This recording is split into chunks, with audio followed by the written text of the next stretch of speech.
Bismillahir Rahmanir Rahim. Alhamdulillahi Rabbil Alameen.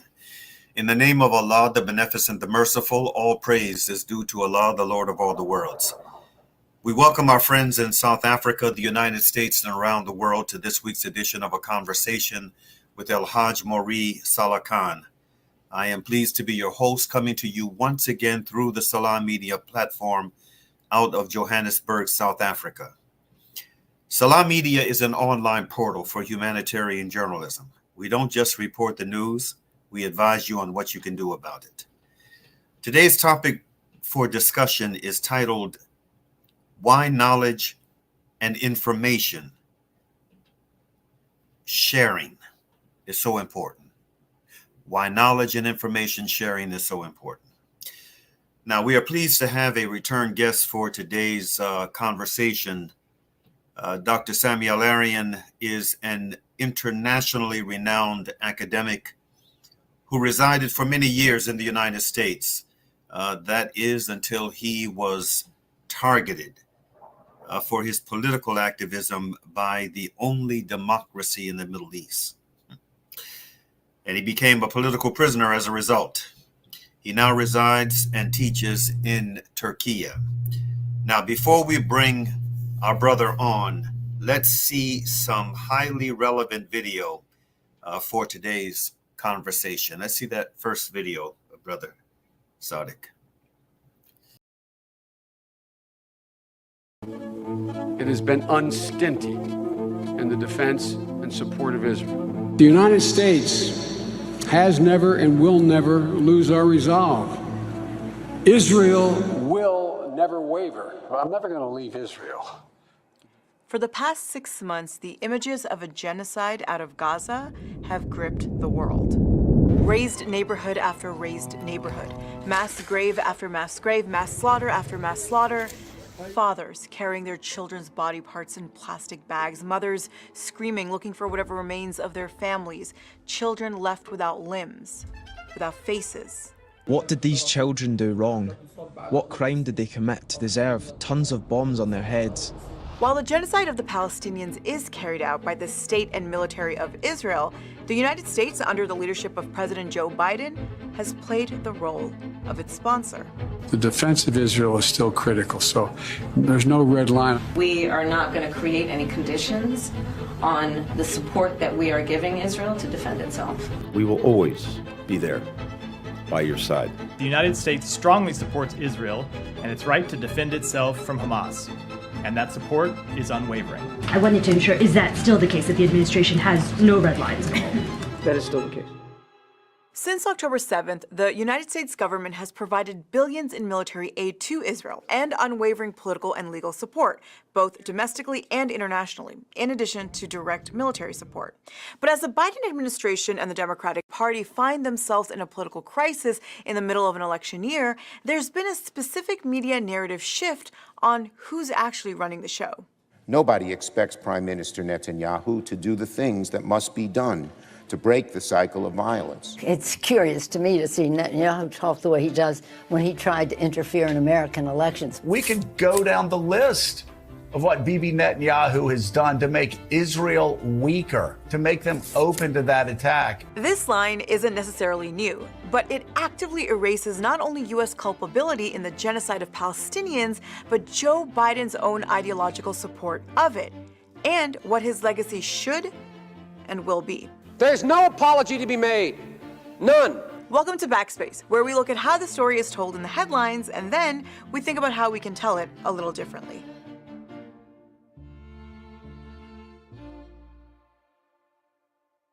On March 18th, the Washington Post published this article, detailing how President Joe Biden had found himself deeply entangled in a war he does not want and that threatened to become a defining element of his tenure.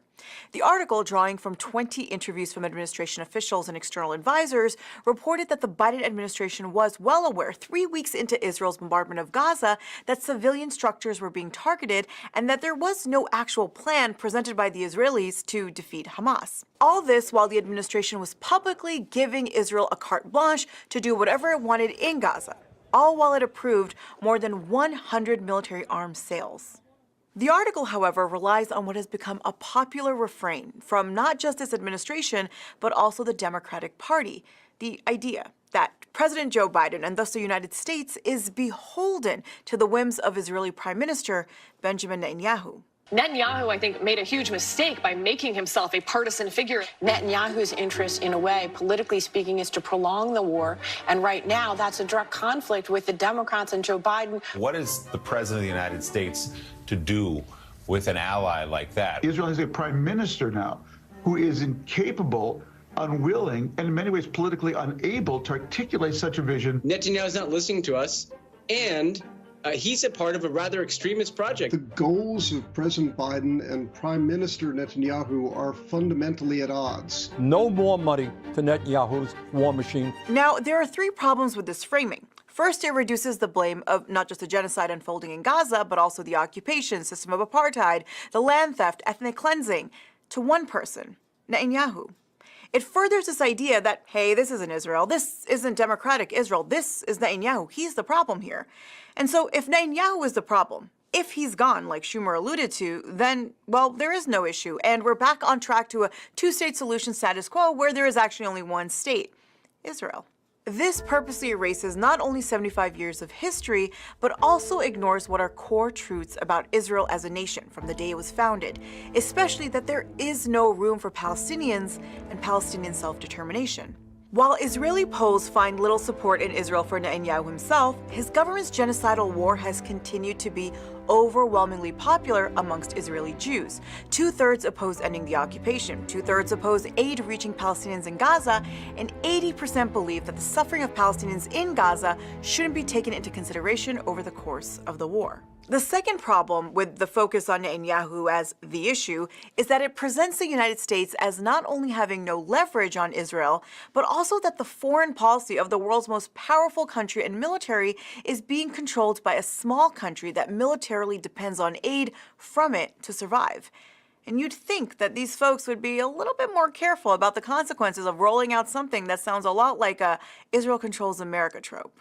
And the third problem with reducing all of this, everything we have seen unfold for the last 6 months, especially to just Netanyahu's belligerence, is that it erases American direct culpability in this genocide, a genocide that would not be possible without the United States.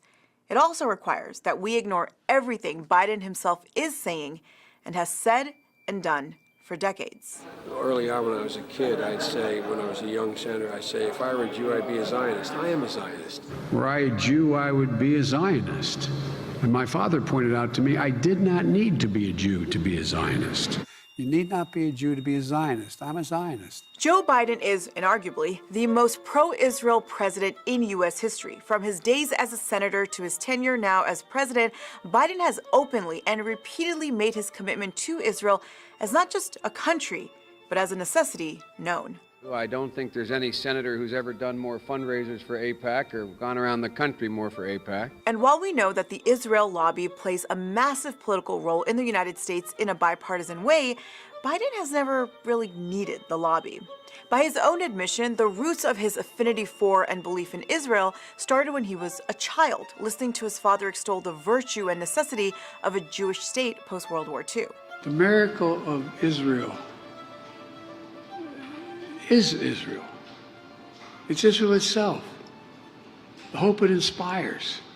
The light it represents to the world. There's an infamous story about Biden's zeal for Israel told by Menachem Begin, who was the 6th Prime Minister of Israel and the former leader of the Irgun, the Zionist paramilitary group responsible for some of the most notorious massacres in the 1948 ethnic cleansing of Palestinians.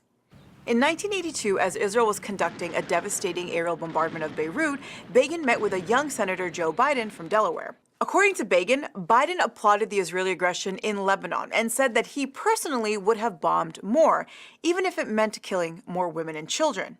For perspective, then U.S. President Ronald Reagan would go on to call Israel's actions in Lebanon a Holocaust.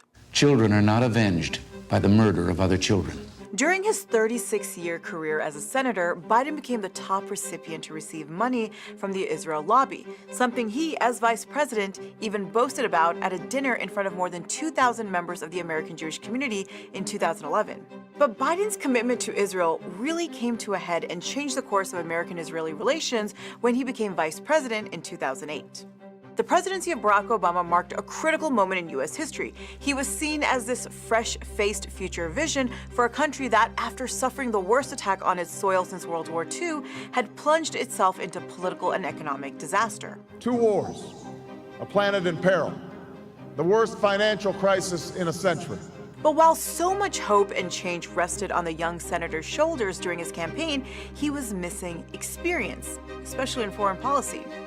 With relatively little foreign policy experience of your own, how will you rely on so many Clinton advisors and still deliver the kind of break from the past that you're promising voters? Well, I am... I want to hear that. Do I hear that? Well, Hillary, I'm looking forward to you advising me as well. And that's where Joe Biden came in, the senator from Delaware who was known as the foreign policy guy. Biden was the architect for President Obama's foreign policy, a foreign policy that, while focused on diplomacy, also expanded America's war footprint across the world. It was also a foreign policy that made Obama one of the most pro-Israel presidents in U.S. history. Despite Obama's well-known dislike of also then Israeli Prime Minister Benjamin Netanyahu and their tumultuous relationship, especially over the Iran deal, his presidency saw the relationship between Israel and the United States reach unprecedented heights, especially in military support. As almost a parting gift, the Obama administration left Israel with a $38 billion military aid package, the biggest in U.S. history. No president has done as much for Israel's security as President Obama. In a 2020 article for Jewish Currents, Peter Beinart noted that Vice President Biden actively and repeatedly shielded Netanyahu from any consequences and criticism from President Obama. Biden wanted Obama to show stronger support for Israel and its right to defend itself. Beinart, in his piece, ultimately argued that were he to be the Democratic nominee, Biden would set back any progress the Democrats may have made ideologically on defending the Israeli government. That rupture, for many, became evident in President Barack Obama's strikingly different approach to Israel and the United States' response to the October 7th attacks. And what is also true is that the occupation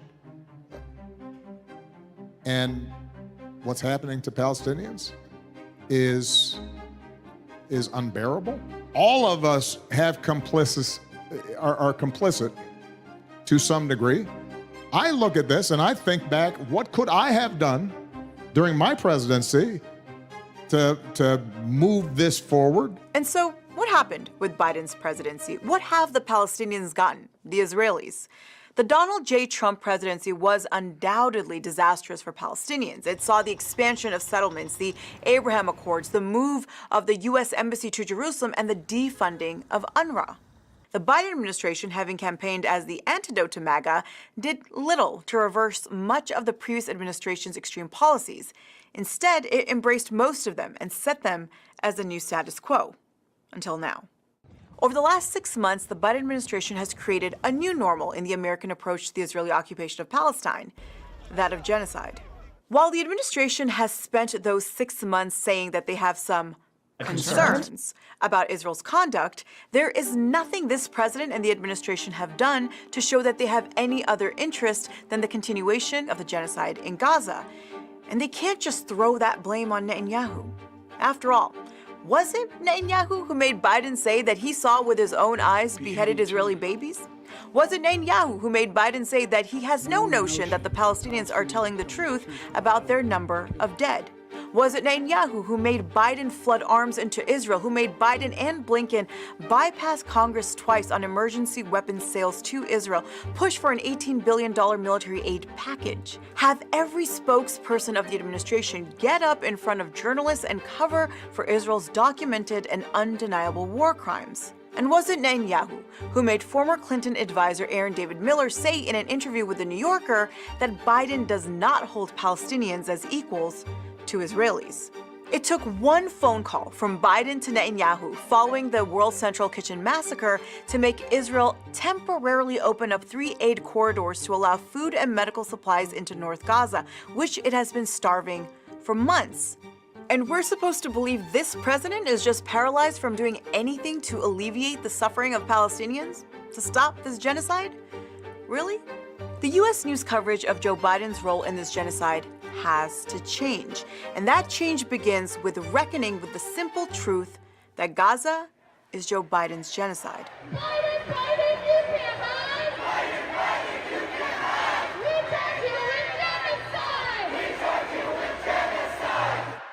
Biden's statements and the statements of any and all administration officials need to be seen in the context of both the history of the president and the current actions of this government. By refusing to do that, the basic contextual work, U.S. news media is doing propaganda for the Biden administration that allows them to shirk any and all culpability in this genocide. Newsrooms are also paving the way for the Biden administration's carte blanche to Israel to escalate the war into a regional one. But for the U.S. news media to have that reckoning, it needs to first reckon with the role it's played over 6 months in pushing lies and Israeli talking points that have made the case for the destruction and slaughter in Gaza. But that assumes that it would even want to. As we noted in our October episode, the U.S. media works to protect Israel, not hold it accountable. What we've seen from U.S. newsrooms since October 7th exponentially exceeds the level of propaganda we saw in the lead up to the U.S. invasion of Iraq. And when that is the order of the day, what future is there for this industry? When basic journalistic practices are not just simply forgotten, but viciously thrown to the side, what is the point of journalism? What does it become, and where does it lead itself and others to? And if there is no moment of introspection, then it just ensures a continuation of propaganda that only worsens. Over 33,000 Palestinians have been killed in the Israeli-U.S. genocide, with over 1/3 of them being children. There's forced starvation. We've seen the entire healthcare system in Gaza burnt down as hospitals have become slaughterhouses. Mass graves, tens of thousands of amputations, widespread diseases, mass executions and disappearances, aid seekers gunned down. War crime after war crime. And while that is Joe Biden's legacy, it is also the legacy of a news media that has refused to hold him, his government, and his closest ally accountable. Thanks so much for watching. We know that the last 6 months of coverage have been pretty rough, but we want to still ask you, what stories out of Gaza do you think were actually covered well or weren't covered at all? Let us know in the comments, and don't forget to like, share, and subscribe, and we'll see you soon. Okay, let's go to our first commercial break, and then we will have our guests join us on the other side. Inshallah. Once again, the pregnant trip abroad for Iran. Many people in the Americans look like a lot of Pakistan and only its weight and begin with El-Hajj. Support this cause. And for share, contact Maulana Timol, Maulana Sajjad, Maulana Hamad, or Maulana Abbad on 011-852-6324 or 082-368-6866 or 072-697-0131. All slaughtering will be supervised by a team of foreign and local ulama. Visit www.operationkurbani.org.za.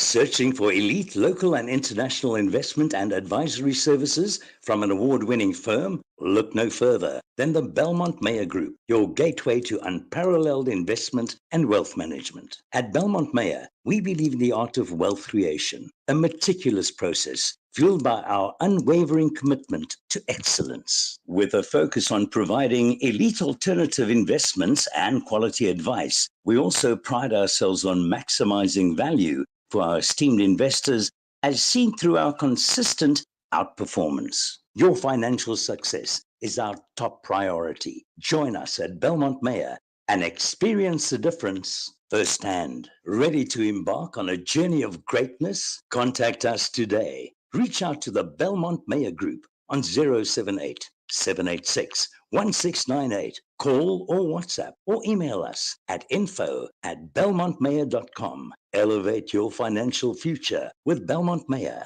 where every detail matters. No one wants to let go of that feeling of closeness to Allah that we feel by the end of Ramadan. Ramadan is over, but that closeness doesn't have to be. The deeds most loved by Allah are those done regularly, even if they are small. So don't let go of that feeling. Give a small amount regularly and hold on to Allah's love. Donate now to Islamic Relief. You know, it's a wonder how kids get anything done these days. With all the distractions, when do they even get time to study? As a mother, all I can really do is make sure they have all they need to perform at their best. That's why I choose to include Sunfoil triple refined pure sunflower oil with every meal I make. Naturally cholesterol-free and approved by the Heart and Stroke Foundation as part of a balanced eating plan. So whether I'm cooking, frying, or baking, I know every dish will be a wholesome one. Sunfoil, now we're cooking. When the perfect blend of stylish decor, exquisite halal cuisine, and warm hospitality come together, it could only mean Al-Bayt Lodge, your true home away from home. Al-Bayt is the ideal heaven for families, business people, and tourists with its 4-star family rooms and other luxurious facilities. Conveniently situated close to Port Elizabeth Airport, the beach, and other amenities, your stay will be truly unforgettable as you'll be taking home lasting memories of the warm hospitality, the serenity and tranquility that Al-Bayt has to offer. For reservations, call 041 583 6415 or visit www.albaytlodge.co.za.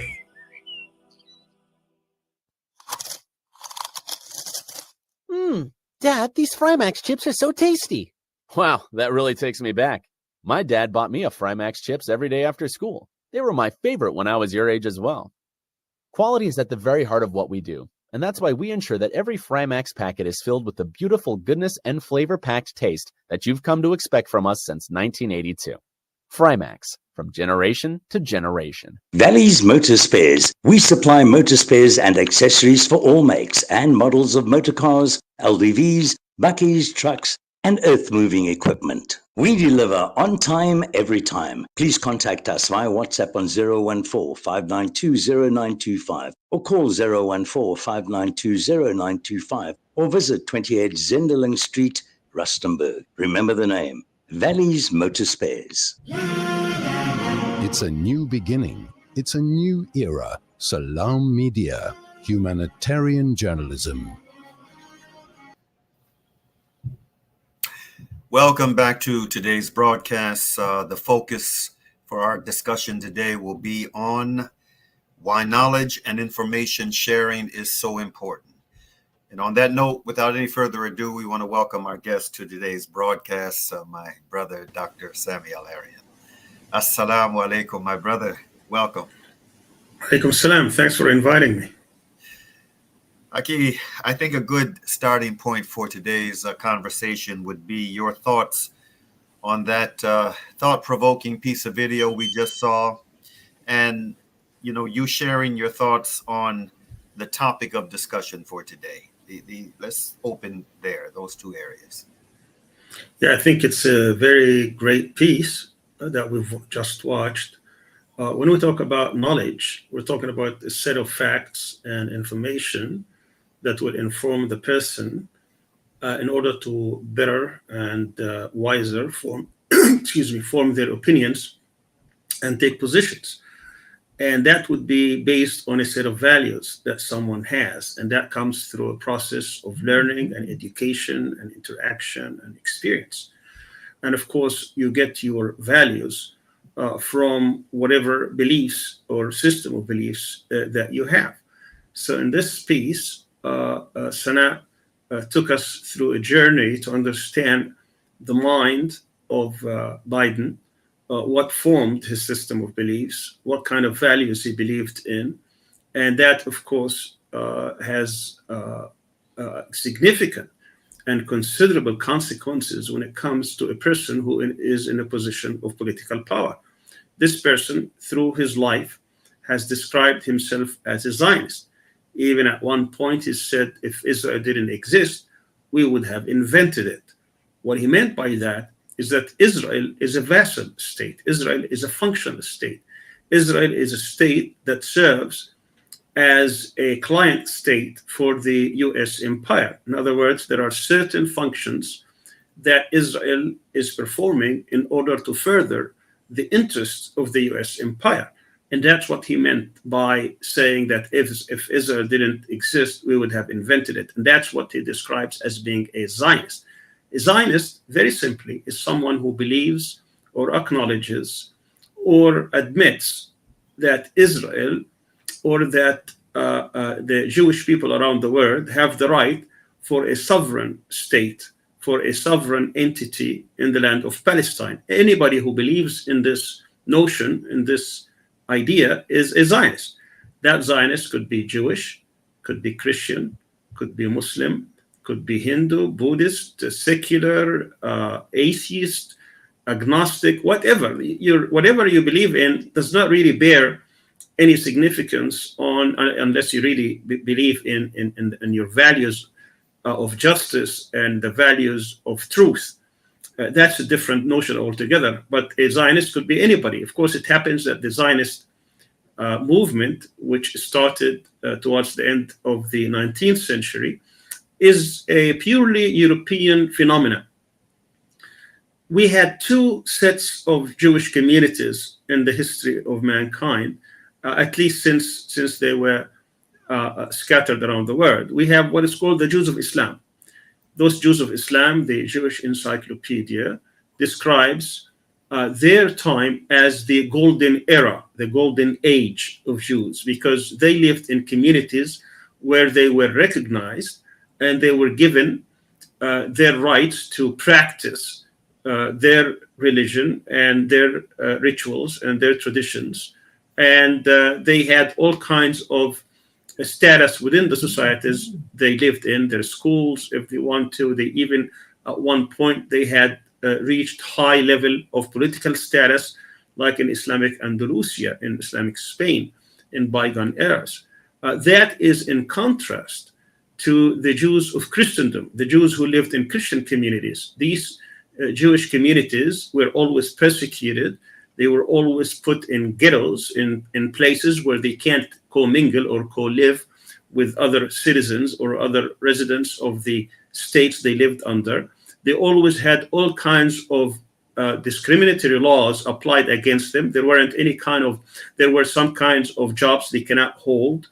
They couldn't be part of any government or take a political position. They had all kinds of things that were prevented from them. Every emperor would come and even put more laws, discriminatory laws against them. Even during the Inquisition period, the Jews and the Muslims in Islamic Spain were given three choices. They could convert to Christianity, or they could emigrate and leave the lands, or they could be executed. And many Jews actually left for Muslim lands. And they went all the way from Morocco to Indonesia. They settled almost everywhere in the Muslim world, and no one was asking them to leave. That was a valid way of receiving people who were under persecution. That, of course, is in contrast to what happened. So the Zionist movement came as a result of what the secular Jews who came out of the emancipation of the 19th century, when they saw what is happening to some Jewish communities across Europe, particularly in Eastern Europe during the pogroms, but also in Western Europe, when Dreyfus, who was a French officer, was tried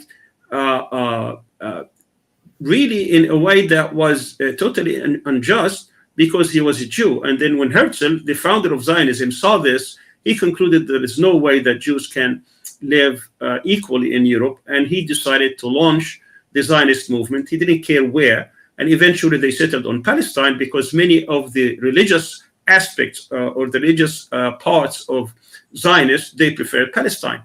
But it didn't really go anywhere. He actually died in frustration and in despair in 1904. What happened is that as Britain saw that there is a functional way to use Zionism and the Zionist movement, because at that time they occupied Egypt, but they also occupied their most precious property, which was India, that they needed the Suez Canal so that they can have a safe and fast route going from Britain to India. And therefore, they wanted to secure their eastern flank, their eastern border, and they decided to support the establishment of a Jewish homeland in Palestine, and thereby we got the Balfour Declaration back in November 1917. And a month after that, General Allenby entered Jerusalem and entered Palestine, and then we started a British mandate in 1918 that stayed for about 30 years.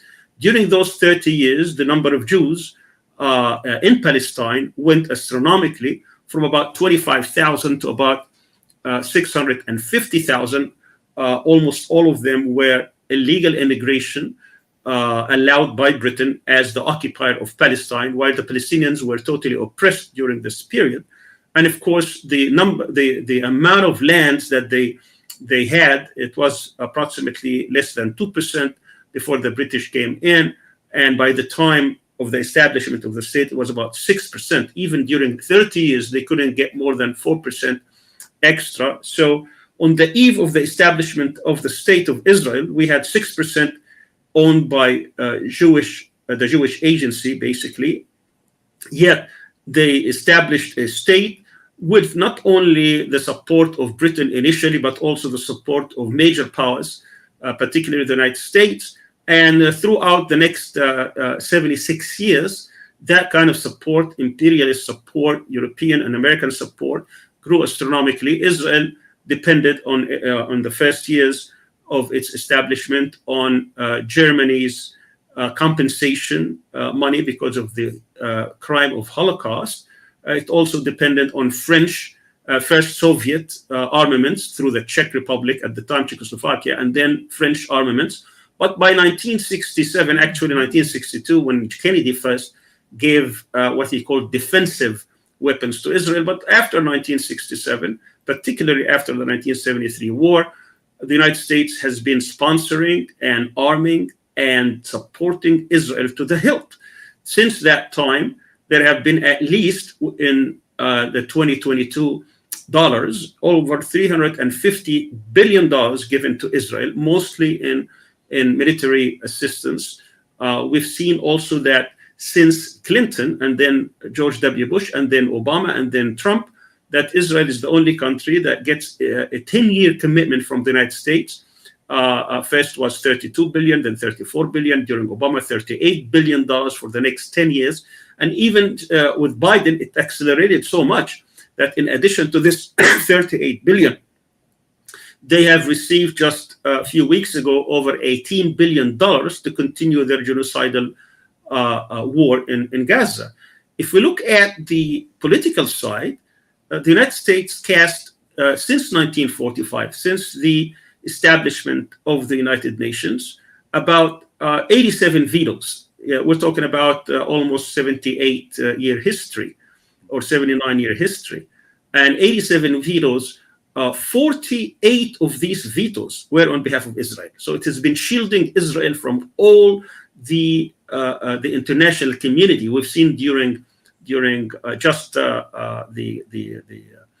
last few months since October 7th that Biden cast 4 vetoes. And by the way, these vetoes came from every president, from Nixon to Ford to Carter to Reagan to George W. Bush to Clinton to George W. Bush to Obama to Trump to Biden. Every single president cast a veto on behalf of Israel to shield Israel from international law, from applying what the whole world was saying it should be applied: the withdrawal from occupied territories, the preservation of Palestinian dignity and Palestinians as human beings. All these things, all these wars that came throughout the struggle, they were always protected, not 100%, because sometimes even the United States would go along with certain resolutions, thinking that this would be probably for the benefit of Israel, like what happened in 1967 in November, when it passed the resolution that said that Israel must withdraw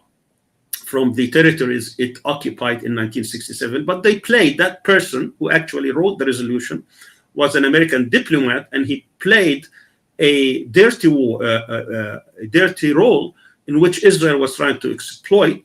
So he wrote, instead of that Israel must withdraw from the territories it occupied in 1967, he removed the word the, which many people did not realize, and he said Israel must withdraw from territories it occupied in 1967. And Israel interpreted this as being that it could be any territories, that it alone can define what territories it could withdraw from, and therefore it would have fulfilled this resolution. So even on that score, the United States played a dirty role. But generally, overall, Israel has been used by the United States in order to become the club in this vital region. Remember, the US has 3 vital regions to secure its interests as a hegemon, as a world power, as the, not only, but at the biggest or most powerful power.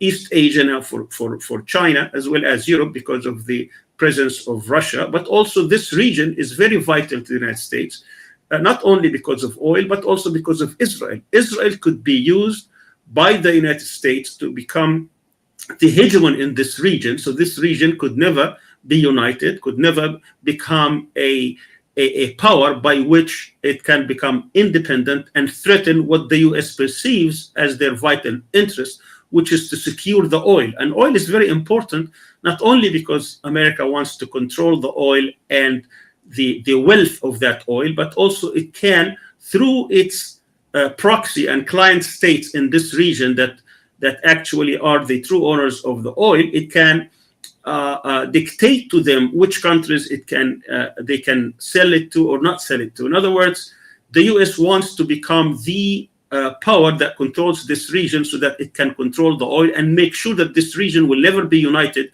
so it become an independent and rise up against any kind of exploitation for its resources. Mm-hmm. Indeed. Now, on the back of that very important bit of history you just shared, brother, the ICC, the International Criminal Court, is the world's leading war crimes tribunal, and arrest warrants, unprecedented, have been issued for Netanyahu and Gallant. When I saw the report on those arrest warrants, the first thought that came to mind was that there were a number of other Israeli leaders that could and should have been indicted because they clearly, without any reservation at all, called for genocide. And so it was interesting to me that it was just 2 Israeli leaders that were identified for warrants. And then there were 3 Hamas leaders that were also thrown into the mix, in my opinion, for diversionary balance, to make the legitimate indictments more palatable, in my view.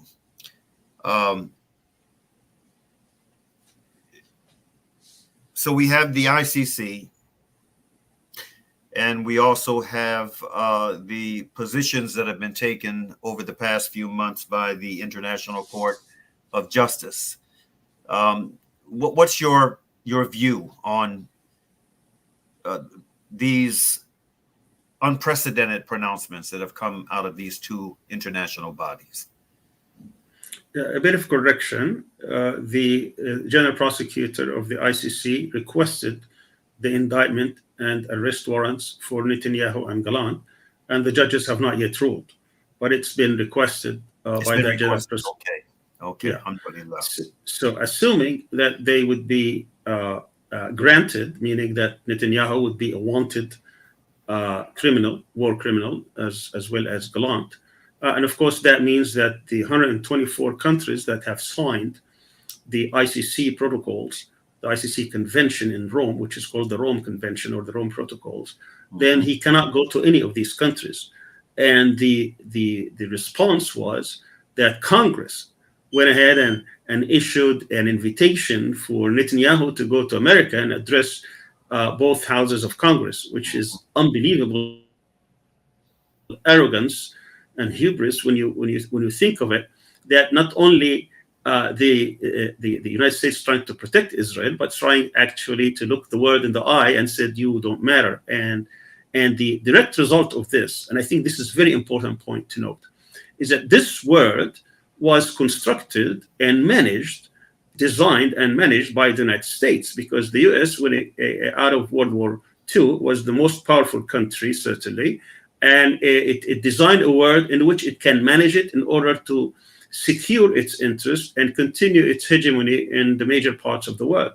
So all these institutions that it's built, political institutions such as the United Nations, the Security Council, military institutions such as NATO and other military alliances around the world, over 800 bases around the world, as well as economic institutions, they were designed so that it can be called a rule-based world, and that United States could actually boast that it is supporting democracy and human rights and the rule of law and freedoms and so on and so forth. And what Zionism has done to this world, and what the support for Israel has done to this, is destroying it one by one.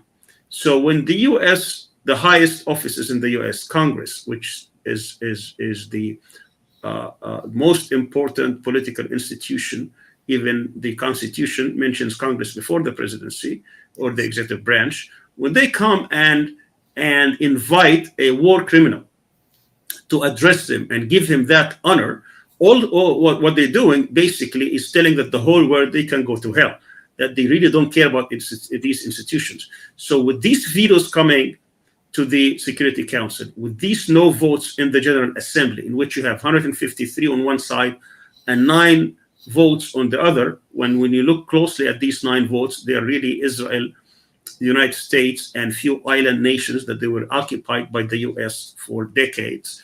And when you look at the how they ignore these what called international institutions, the ICJ, the International Court of Justice, which is going to rule that Israel is committing genocide. They have given them provisional measures in which they have totally ignored, as if they don't matter. And the ICC, once it's issued, the US will completely not only disown them and marginalize them, but also they will prevent anyone related to this institution to ever come to the United States. In other words, they will make it totally impotent and marginalized. What's happening to the whole? What's going to happen is that eventually all these institutions, including media institutions, including economic institutions, they will become irrelevant. And the US will lose whatever leverage it has around the world. And we're going to, this is probably better for the world, because we might get actually a better world order than the one in which the US has been trying to dictate. And while it's dictating, it's been protecting and securing a genocidal state. But before we get there, before we get to another or a more fair or a more just world order, there's going to be so much chaos and so much killing and so much mayhem. And what we're seeing today in Gaza is just a glimpse of such world, because the US is not going to go away quietly. It has been supporting this genocidal war. We have seen them months after months after months. And I don't think anybody is taken by what Biden is saying. He really doesn't care, as your documentary has shown. He really doesn't care about Palestinian lives. He doesn't care about them one bit. And that is not contested, because we've seen his doings and his actions, as well as what he says in public. We have seen also the fact that he has been supporting this policy openly, not just even behind the doors. So what's going to happen also, it's going to undermine the regional order. Let's keep in mind what the word of October 6th was, a day before October 7th, the October 7th attacks. What the American administrations, since Trump, but it also was bought in, that policy was bought in by Biden and his lieutenants, they wanted to do is to bring back Nixon's twin pillar policy. What that policy was, that during Vietnam, Nixon thought that the United States did not have enough resources to have bases or military presence in the region to secure its resources, particularly after he delinked the gold from the dollar and he wanted to replace it with the petrodollar. But he could not bring U.S. sources, military resources, while he was dug in Vietnam. So he wanted to depend on two countries in the region to take care of American business, American interests. That, in my view, was Israel and Iran, even though he said Iran and Saudi Arabia, but I think Saudi Arabia was just a fig leaf. But what happened during Trump and Biden is that now, with the emergence of China as the peer competitor or the most powerful rival for world leadership, the United States wanted to reposition itself and focus more on the rise of China in Asia. And to do that, they really have to take some of the load, some of the military presence in the Middle East, in the Arab countries, in this region, and try to focus on China. But they wanted some reliable states, again, two states that can take care of U.S. interests. And they decided that these two states would be Israel and Saudi Arabia. So during Trump, Israel was integrated into the CENTCOM. CENTCOM is the military command of the U.S. that is responsible for 22 countries from Egypt to Afghanistan, which is basically the region that has over 2/3 of the oil reserve in the world. And in these 22 countries, there are many U.S. client states, such as Egypt, Jordan, Saudi Arabia, United Arab Emirates, the Gulf states, and so on and so forth. But in that, Israel was never integrated into this military structure because of the Arab-Israeli conflict. So Israel was actually a non-member, a non-de facto member of NATO. So what Trump did is that he reintegrated Israel into the CENTCOM, and it became the 23rd member. And there was a lot of talk about establishing a NATO, a NATO-like military alliance. I'll try to finish in a minute. A military NATO in the region, and to do that, they wanted to have a complete normalization between Israel and the Arab states, particularly the ones closer to the U.S. allies, and to redefine who the enemy or the most dangerous threat to the region is by redefining Iran and its proxies, what they call proxies, such as the Palestinian resistance movement, Hezbollah in Lebanon, the Houthis in Yemen, some groups in Iraq and Syria. And they wanted to establish a normalization deal with Saudi Arabia. The October 7th attack came and decimated this, because this was predicated on Israel being a hegemon, being a very strong army, very strong military. But they found out the Israelis could not even defend itself, and it still now cannot even finish the war after 8 months.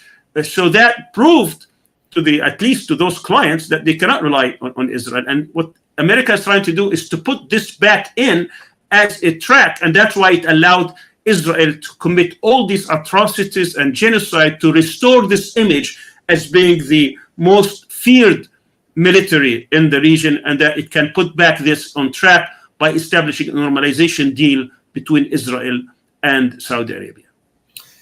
Okay, on that note, we are in the final stretch. Brother Sami, inshallah ta'ala, we're going to take another commercial break. This will be the final commercial break.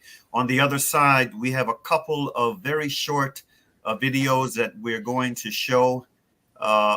Also, invite your thoughts on, and then bring this very important conversation to a close. Let's go to the commercial break, Brother Sadiq, and then inshallah ta'ala we'll come back on the other side with this conversation.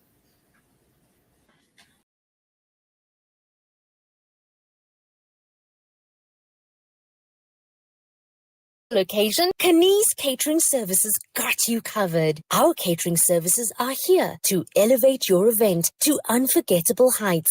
From tantalizing appetizers to mouth-watering main courses and desserts, our culinary creations are crafted with passion and precision to delight your guests' taste buds. Our spit braai is a talk of the town. Indulge in succulent, tender meats, slow roasted to perfection over an open flame. Kaniz Catering Services chefs bring creativity and expertise to every dish they prepare, ensuring that each bite is a culinary masterpiece. We take care of your guests while you relax and enjoy every moment of your function. Whether it's plated meals to a simple buffet, we are on top of it all. Ready to start planning your perfect event? Get in touch with us today to discuss your catering needs and request a personalized quote. Let us take your event to the next level with our exceptional catering services. Kaniz Catering Services, situated at number 373 Jabundlovo Street, Pietermaritzburg. Call now 033 342 3511 or email us on info@kaniz.co.za. For Pietermaritzburg and surrounding areas only, visit www.kaniz.co.za. Contact Lenasia Livestock and Poultry for all your Sadaka, Akika and Qurbani requirements. We offer clean, hygienic abattoir style and refrigeration facilities. Sheep, goats and cows are available at competitive market-related prices, direct to the public. We slaughter, slice and distribute in your behalf. But that's not all. Introducing Meat Masters Halal Butchery, our sister company situated on our farm in Lenasia. Unbeatable prices on lamb, beef and chicken. Lenasia Livestock and Poultry. Livestock is our business. We are Sanha approved. Telephone 011 857 1774. Call now. After the recent attacks on Gaza, many families have been displaced with their homes left destroyed. Through your donations, our teams are on the ground in Gaza, providing support and delivering necessary aid to families affected. The people of Gaza need your help. Give hope. Donate today to Penny Appeal South Africa.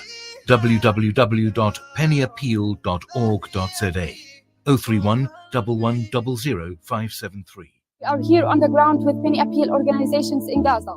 World-class financial services only at Sapphire Global, your financial partner. If you are looking for Islamic, Sharia, and ethical financial products, look no further. Sapphire Global offers a wide range of financial service offerings from short-term to life and investments. A full-service center with all financial requirements under one brand. Our highly skilled and experienced consultants are ready to help protect your financial future. Contact us on 041 001 0184 or visit our website on www.sapphireglobalfs.com. Sapphire Global is an authorized financial services provider. In the Eastern Cape, children are facing unimaginable hunger. A baby was rescued, fed only powdered drink. A young girl lost her life searching for food. Children eat grass to survive and return to school on Mondays too hungry to learn, some even crying from hunger. Teachers and principals are giving what little they have, but it's not enough. This Ramadan, you can make a difference. Help us support Muslim families in Gqeberha and rural Eastern Cape. Together, we can feed hope, fight hunger, foster change. Donate to the Al-Fida Foundation. Send your proof of payments to admin@alfida.co.za for Section 18A tax certificates or contact us on 041 484 1288.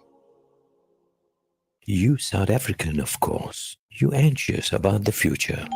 We've got you covered. Build on your wealth portfolio with Randry Jewelers Gold Coin Exchange. Visit us at 151 Stephen Dlamini Road, Musgrave, Durban, or call us on 031 202 4700 for more information. Randry Jewelers Gold Coin Exchange, your passport to gold investment.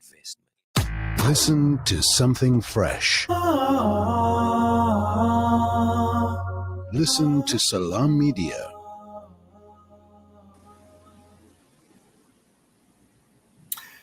Welcome back.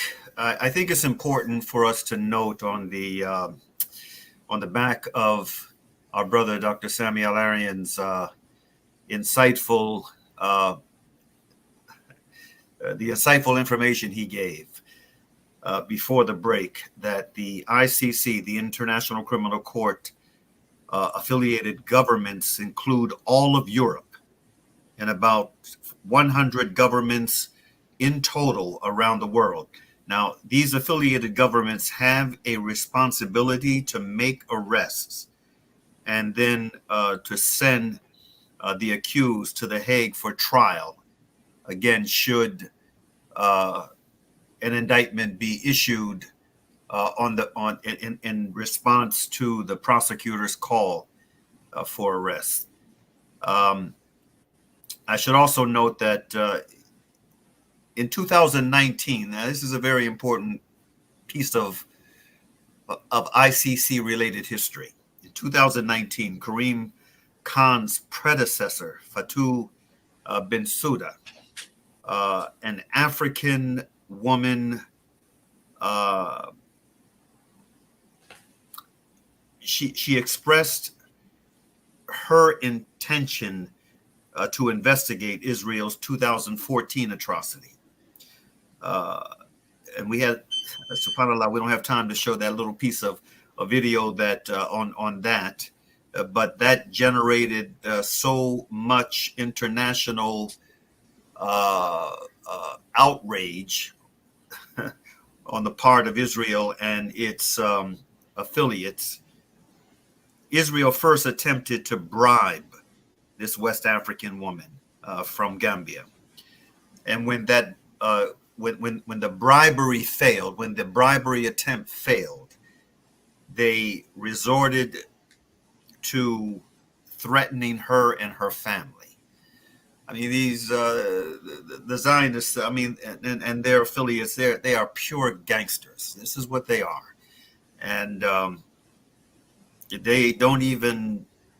I mean, they have so much arrogance, so much hubris that they don't even feel the need to try to cover it up. But with that said, we're in the final minutes of our broadcast. In fact, the final 3 minutes. What I want to do, Brother Sammy, is give you an opportunity to share whatever closing thought you want to share, and let me also state that our brother put together a 10-point, I call it a 10-point position statement on this controversy. Is a 10-point declaration on this controversy on his X, formerly Twitter feed.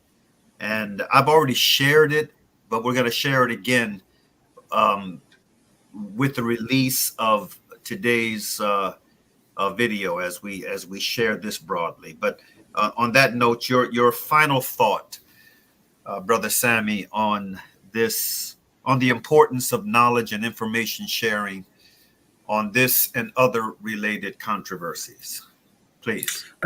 I think it's very important to note that the Palestinian issue today, after these 8 months of massacres, of genocide, of mayhem, to understand that Palestine today is the only issue that is capable of uniting the whole world downtrodden, those who value freedom and justice and truth. Palestine has become the key, the symbol, the scale, the compass for such a movement. And we need to come together as a worldwide movement to change this world for the better. And I think Palestine has become this cry, this calling issue, that the same way that in bygone eras, what Vietnam was for the global South at one point, or what was the South Africa's apartheid regime was, but I think Palestine is even more so. And we need to know what the end goal is. The end goal is not to have a two-state solution and leave a racist, supremacist, aggressive ideology in place, because that is not going to fly. You know, we can't leave Zionism in charge of a country that wants to become a hegemon and dictate for the whole region. Indeed, it's destroying the world's institutions. What we need to come, and I'm not calling here for the annihilation of ethnicity or a group of people. We're talking about a system that needs to be dismantled. We're talking about Zionist structures in the Holy Land, in historical Palestine, that needs to come down.